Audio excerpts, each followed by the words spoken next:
Hello बच्चों, मैं भारती कुशवाहा आपके अपने यूट्यूब चैनल गार्गी ज्ञान केंद्र में स्वागत करती हूँ।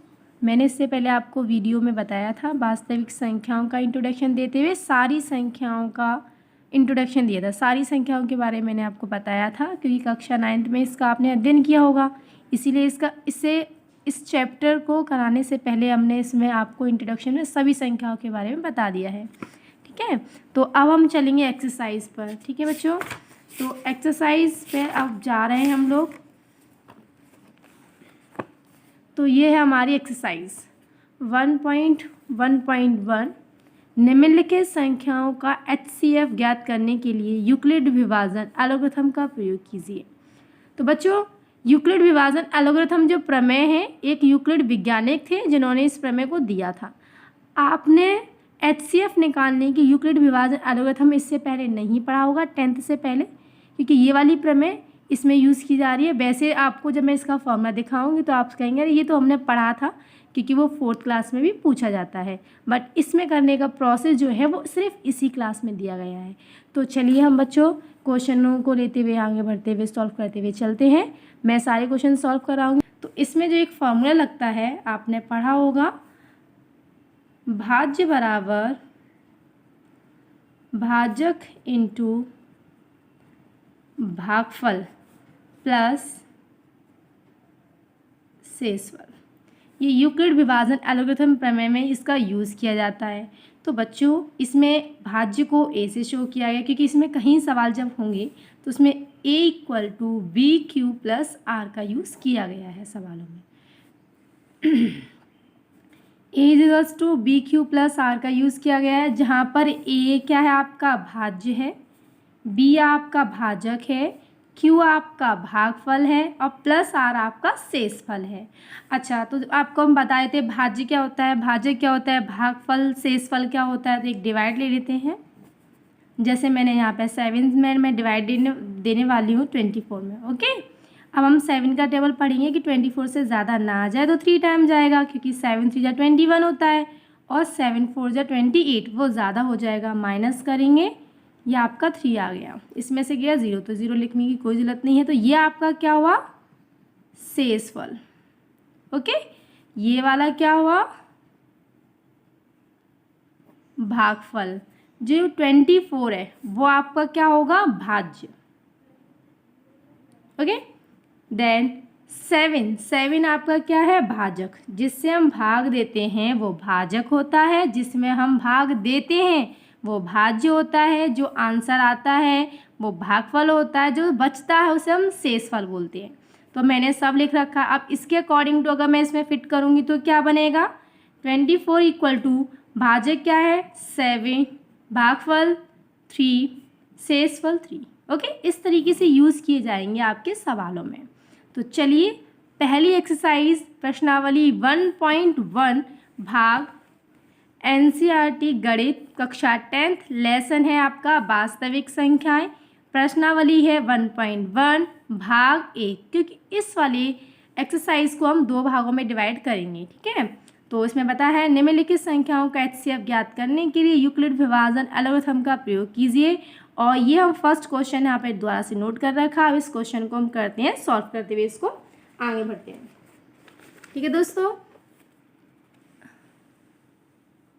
देखो बच्चों, अब इस क्वेश्चन को हम कैसे सॉल्व करेंगे। तो सबसे पहले ये जो क्वेश्चन किए जाते हैं वो चरणों में किए जाते हैं। ठीक है, तो हम चरण लिख लेते हैं। पहला चरण 1 ऐसे लिखना होता है। और इसके बाद में हम ये डिसाइड करते हैं कि इन दोनों डिजिट में से कौन सी डिजिट बड़ी है। तो 135 लिख लिया, 225 आपको पता है वाली डिजिट बड़ी है। जब ये डिजिट बड़ी है तो अब हम लगाएंगे, अब यूक्लिड विभाजन एल्गोरिथम का प्रयोग करने पे लिखेंगे पर। ठीक है, यूक्लिड विभाजन एल्गोरिथम का प्रयोग करने पर हमने लिख लिया। अब जैसे कि मैंने आपको फॉर्मूला बताया था इससे पहले, क्या था, भाज्य बराबर भाजक इंटू भागफल प्लस शेषफल। ठीक है, अब डिजिट आपकी ये दे रखी है, तो इसको करने के लिए हम क्या करेंगे, 135 में डिवाइड देंगे 2 to 5 का। ओके, तो आपको पता है कि इतने बड़े टेबल बहुत कम लर्न करते हैं, तो हमें बनाना आते हैं। तो हम क्या करेंगे, इसको यहाँ उतारेंगे और 2 से कर लीजिए, कैरी 1 6 1 7 हो गया 2। इसके अकॉर्डिंग इस 5 डिजिट को देखेंगे तो छोटा है, तो हम कितने टाइम लेंगे, 1 टाइम। तो लिखेंगे 1 3 5, माइनस करेंगे 0 9। तो आपका शेषफल तो ये हो गया। हम का प्रयोग जब तक करते हैं जब तक शेषफल 0 ना हो जाए।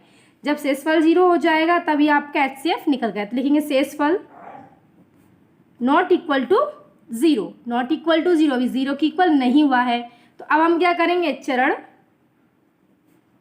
दूसरा स्टार्ट करेंगे और इस चरण में हम 2 संख्या लेके चलेंगे। वो कौन सी होगी, ये वाली डिजिट और ये वाली डिजिट, मीन्स 135 और 90। डिसाइड करो कौन सी बड़ी है, ये वाली डिजिट आपकी बड़ी है। तो अब फिर से लिखेंगे, अब यूक्लिड विभाजन एलोगैथम का प्रयोग करने पर, ये मैं नहीं लिख रही हूँ दोस्तों क्योंकि वो ऊपर लिखा है बच्चों, इसीलिए मैं दोबारा रिपीट नहीं कर रही, थोड़ा टाइम बचे हमारे पास। फिर से हम वही फॉर्मूला लगाएंगे, भाज्य। तो मैंने आपको शॉर्ट में भी फॉर्मूला बताया था, देखिए ये रहा, A equals to B Q plus R. तो ये थोड़ा जल्दी हो जाएगा, इसे हम डायरेक्ट लिख सकते हैं A equals to B Q plus R. तो मैं जब भी सवाल करूँगी तो मैं इस वाले को यूज़ करूँगी क्योंकि वो बार बार मुझे ना लिखना पड़े। तो दोस्तों आप भी कर सकते हो, A equals to B Q plus R, ठीक है। A बराबर बी क्यू प्लस आर मैंने लिख दिया है। अब फिर हम इस 5 डिजिट का इसमें डिवाइड देंगे, तो वो मैं फिर से रफ वर्क में दिखाऊंगी। 90 का डिवाइड देने वाली हूँ मैं 135 में, ओके 135 में मैं डिवाइड देती हूँ। तो आपको पता है जब मैं 2 टाइम करूँगी जाहिर सी बात है 180 आएगा, ठीक है। अब 180 तो इसके अकॉर्डिंग टू बड़ा है, तो फिर से हम कितने टाइम देंगे इसको, 1 टाइम, और यहाँ लिखेंगे 90। इसको जब माइनस करेंगे तो कितना आएगा, 45। तो ये आपका शेष हो गया है ना, मीन्स ये R हो गया, ये क्यूब हो गया, ये A हो गया और ये वाला B हो गया, ठीक है। तो इसमें फिर से फिट कर लीजिए, हम इसमें कर लेते हैं, सेट कर लेते हैं। तो मैंने अभी भी आपको बताया था A बराबर था 135, ठीक है। ये रहा, देखिए A बराबर कितना 135 और B बराबर कितना 90। तो मैं यहाँ रखूँगी 90 इंटू Q बराबर था 1 प्लस का R कितना आया था 45, ओके। अब R नॉट इक्वल टू 0 ना, तो आप लिखेंगे R नॉट इक्वल टू 0। जब ऐसा होता है तो हमें फिर से चरण चढ़ना पड़ेगा तीसरे पर, और फिर से हम 2 संख्या लेंगे, एक इसको और इसको, मतलब कि 90 और 45। फिर डिसाइड करो कौन सी डिजिट बड़ी है। उसके बाद अब लिखेंगे, अब यूक्लिड विभाजन एलोगैथम का प्रयोग करने पर, फिर इसमें करने के बाद आपको पता है वही formula A equals to B Q plus are.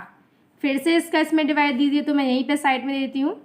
45 का डिवाइड किस में देंगे, 90 में। और आपको पता है बच्चों ये 2 टाइम चला जाएगा, 0 हो गया, ओके। तो यहाँ पे कितना आएगा 90, 45 इंटू 2 प्लस का 0। तो देखिए रिमाइंडर क्या आ गया आपका 0। जब रिमाइंडर 0 आ गया तो हम देखते हैं किस टेबल से 0 आया है, जिससे हम डिवाइड देते हैं और 0 आ जाए तो वही HCF होता है। तो आप क्या लिख सकते हैं, तो मैं यहीं पे कर देती हूँ, लिख सकते हैं फर्स्ट में जो डिजिट दे रखी थी आपकी ये वाली है ना, क्वेश्चन में जो डिजिट दे रखी है उसको लेके लिखेंगे और लिखेंगे यहाँ लिखेंगे अतः 135 व 225 का, देखिए अतः 135 व 225 का HCF हाईएस्ट कॉमन फैक्टर, ठीक है। HCF कितना होगा, 45 होगा, ओके बच्चों। आपको समझ में आया, मैंने इस क्वेश्चन को आपको डिटेल में देखिए किस तरीके से समझाया है, ओके। और थोड़ा सा रब वर्क मैंने यहाँ शो किया है और मैंने आपका रब वर्क यहाँ सॉल्व कराया था, तो आप देख सकते हैं किस तरीके से कराया। चलो अब नेक्स्ट क्वेश्चन भी कराते हैं, जिनको समझ में नहीं आया हो फर्स्ट वाला क्वेश्चन, तो हम क्या कराएंगे, अब नेक्स्ट वाला क्वेश्चन करा रहे हैं, तो आप उस क्वेश्चन को ध्यान से समझिएगा। नेक्स्ट क्वेश्चन देखिए, लिखा हुआ है आपके पास, ये क्वेश्चन दे रखा है। अब इस क्वेश्चन को हम सॉल्व करेंगे। चलो, तो सबसे पहले आपको मैंने क्या बताया था, क्या करना है, चरण 1 19638220 में डिसाइड करना है कौन सा बड़ा है। उसके बाद मैंने आपको बताया था लिखना है अब यूक्लिड विभाजन एलोगैथम का प्रयोग करने पर। ओके ओके दोस्तों, उसके बाद वही शॉर्ट वाला फॉर्मूला A=BQ + R, ठीक है। फिर जैसे कि मैंने आपको बताया है कि इस वाई डिजिट का इसमें डिवाइड देते हैं, तो दोस्तों मैंने आपको करके तो बता दिया था। तो देखिए दोस्तों, मैंने आपको जैसे कि बताया था कि इस वाई डिजिट का इसमें डिवाइड देंगे, और डिवाइड देना मैं सिखा चुकी हूँ, तो मैंने पहले से डिवाइड देकर रखा हुआ है, ओके। इसीलिए जिससे कि हमारा जल्दी से एक्सरसाइज में वो क्वेश्चन हो जाए। तो देखिए मैंने 196 का डिवाइड दिया है इसमें, तो पहले 1 टाइम दिया है, क्योंकि 2 टाइम से डिजिट आ रही थी आपकी बड़ी, तो वो आपका ये लिख दिया, फिर माइनस कर लिया। जिस तरीके से डिवाइड देते हैं दोस्तों, आप भी खुद भी दे के देखिए, तभी तो आपको आएंगे अच्छे से क्वेश्चन। तो देखिए मैंने डिवाइड दिया है और रिमाइंडर फर्स्ट टाइम में 0 आ गया है, तो फिर से हमारा इसमें आपका क्या होगा, ये वाला A होगा, ये वाला B होगा, ये वाला Q होगा, और ये वाला क्या होगा, R। डिवाइड सब कुछ मैं दे चुकी हूँ और आपको अभी सिखाया भी था मैंने। तो चलिए दोस्तों, इस रबर को उठा देते हैं, यहाँ रख लेते हैं, क्योंकि आपको भी कराना भी है। तो A की जगह पे हमारा कितना था, 38220। B की जगह पे कितना था, 1960। रिमाइंड आपका भागफल कितना आया था, 10, ठीक है। अब इसके बाद R, रिमाइंडर आपका भागफल के बाद क्या था, शेषफल, और शेषफल आपका क्या है, 0। तो देखो बच्चों, ये फर्स्ट स्टेप में ही 0 हो गया। कभी कभार फर्स्ट चरण में हो जाता है, कभी दूसरे में, कभी तीसरे में, कभी 6 बार पर से ज़्यादा नहीं जाता। ज़्यादातर ऐसा होता है कि 6 टाइम में जाए, 6 चरण में, वैसे हो जाता है फिनिश, ओके। तो लिखेंगे R = 0, तो R बराबर तो 0 आ गया। तो आप क्या करेंगे, लिखेंगे यहाँ पर, अतः 196 और 38220 का HCF means highest common factor, Hindi में बोलते हैं महत्तम समावर्तक। क्या होगा इसका HCF, क्या होगा, जिससे हमने डिवाइड दिया था और वो 0 आ गया। तो आपको मैंने बताया था ना, डिवाइड मैंने किससे दिया है, 196 से, और 0 आ गया। तो इसका HCF क्या होगा बच्चों, बताओ जल्दी से, 196। वेरी गुड, क्या होगा, 196 होगा। तो दोस्तों मैंने आपको दोनों क्वेश्चन सॉल्व करके बता दिए हैं, ठीक है। तो आप क्या करेंगे, एक क्वेश्चन और ऐसा दे रखा है, देखिए ये वाला क्वेश्चन आपकी बुक में दे रखा है, तो इस वाले क्वेश्चन को मैं होमवर्क में दे रही हूँ। आप इस क्वेश्चन को करेंगे और कल हम नेक्स्ट वाली क्लास भाग 2 में, ओके, भाग 2 में मैं इस क्वेश्चन को कराऊंगी और आप चेक कीजिएगा, फिर मुझे कमेंट बॉक्स में बताइएगा किसने किसने सही किया है, ओके बच्चों।